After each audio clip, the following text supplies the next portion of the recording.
Shortly after Jesus Christ established his church, it began to develop deep roots in ancient Europe's fertile soil. Seeking to fulfill their commission to teach all nations, the newly called apostles faithfully sowed the seeds of salvation throughout what would later become Turkey, Greece, Malta, Italy, and other European lands. Although cultural differences between these fledgling congregations were considerable, they shared two things in common: faith in the resurrected Savior and the perpetual peril of persecution. Paul taught that before the Lord's second coming, there would be a falling away first, or great apostasy. After the apostles' death, Christianity continued to spread across the European continent. Yet, in fulfillment of prophecy, in the centuries that followed, disagreements over the doctrine of Christ would lead to discord, suffering, and war. Nevertheless, many held fast to their faith in the Lord and sought to live His teachings as best as they could. Today, cathedrals, artwork, music, and other religious landmarks from every corner of Europe stand as a profound reminder of its rich spiritual legacy. As in ancient times, Latter-day Apostles received the commission to take the gospel to all the earth. In 1837, the prophet Joseph Smith received direction from the Lord to send the first missionaries to England. Despite mounting persecution on both sides of the Atlantic, they exercised faith that truth would prevail and soon began finding individuals and families prepared to receive the message of the restored Church of Jesus Christ. As the British mission prospered, missionaries set off for other parts of Europe. Many left without money and provisions, relying solely on God for their keep. Gradually, converts emerged in what is now Denmark, Sweden, Norway, Iceland, France, Germany, Switzerland, Italy, the Netherlands, Belgium, Romania, Finland, Austria, Hungary, and Malta. Upon performing the first baptism in Italy, Elder Lorenzo Snow remarked that the church has been established, the tree has been planted, and is spreading its roots.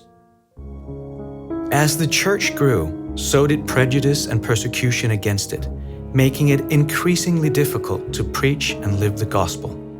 Nevertheless, European saints persevered in faith, believing they had been called out of the world to build God's kingdom in these latter days. Some would even help to hasten missionary efforts among their people by translating the Book of Mormon into their native languages. During this period of the 19th century, tens of thousands of converts joined the church in Europe and would later answer the call to gather to Zion in North America. This infusion of European saints forever altered the church, as immigrants not only brought their newfound faith, but also their talents, skills, and distinct cultures with them. While some served as clerks, historians, or craftsmen in building majestic temples and tabernacles, others would join the ranks of general leadership, including the Quorum of the 12 Apostles. Although immigration dramatically reduced Europe's church membership, these faithful saints did not cut off ties completely with their homelands. Many answered the call to return across the ocean to serve missions, and some even multiple times. Of today's missionaries serving throughout Europe, many can trace their ancestry back to these original converts, while still others are pioneers as first-generation members of the church. Europe was divided as a result of bloody conflict and geopolitical alliances for much of the 20th century. Notwithstanding at the turn of it, church leaders began encouraging members to remain in their homelands to build Zion instead of immigrating to North America. As a result, European Latter-day Saints were increasingly called upon to lead congregations, districts, and missions. 2 world wars would result in death, devastation, and displacement for countless millions across the continent, including many Latter-day Saints.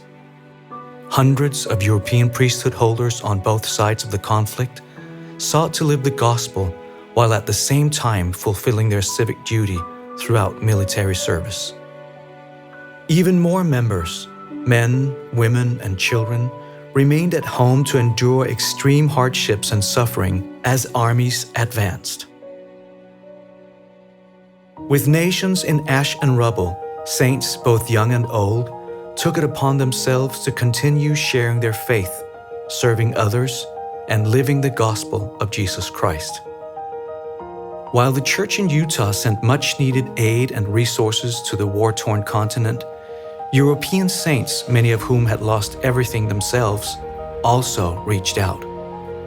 For example, in 1946, Dutch saints sent tons of potatoes to their starving brothers and sisters in Germany, despite only having recently been at war with each other.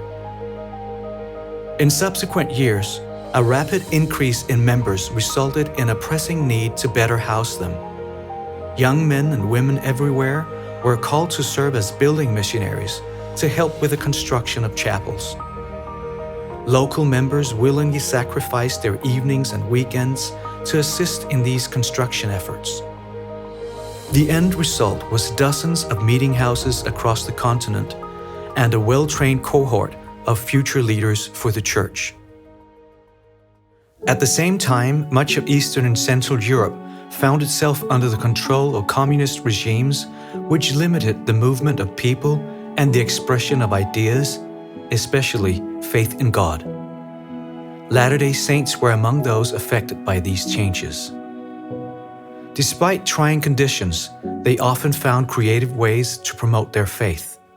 In Czechoslovakia, for example, Latter-day Saints shared gospel teachings while holding yoga classes. In Poland, the church was allowed to open an information bureau staffed by senior missionary couples.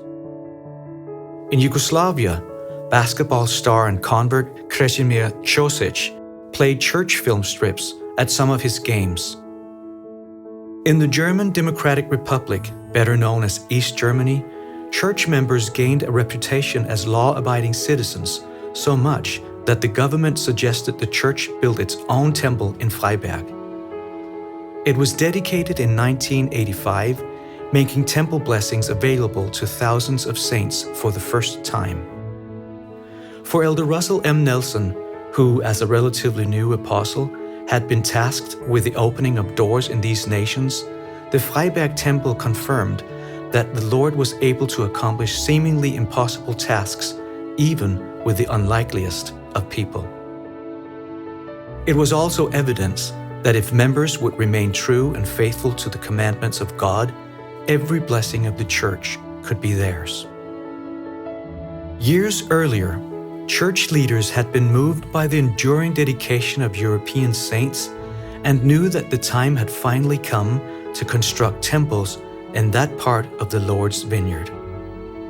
The first was the Swiss temple, whose modern design and innovative use of technology allowed members from many countries to participate in temple worship with different languages at the same time. As of 2022, the Europe area is blessed to have 13 operating temples, with one more nearing completion and 4 others announced. These holy edifices stand as a realization of blessings from many years of obedience and sacrifice throughout all of Europe. In March 2019, President Russell M. Nelson called the Rome Temple dedication a hinge point in the history of the Church. The prophet continued by saying, "Things are going to move forward at an accelerated pace. The Church is going to have an unprecedented future, unparalleled. We're just building up to what's ahead now."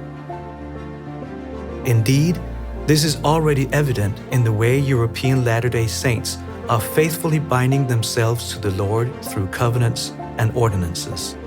Like their spiritual forebears, members of all ages are using the principles of loving, sharing, and inviting to joyfully progress along the covenant path. Whether through sharing the gospel, temple and family history work, caring for those in need, and many other ways, European saints are playing their part in gathering all things together in one, even in Jesus Christ.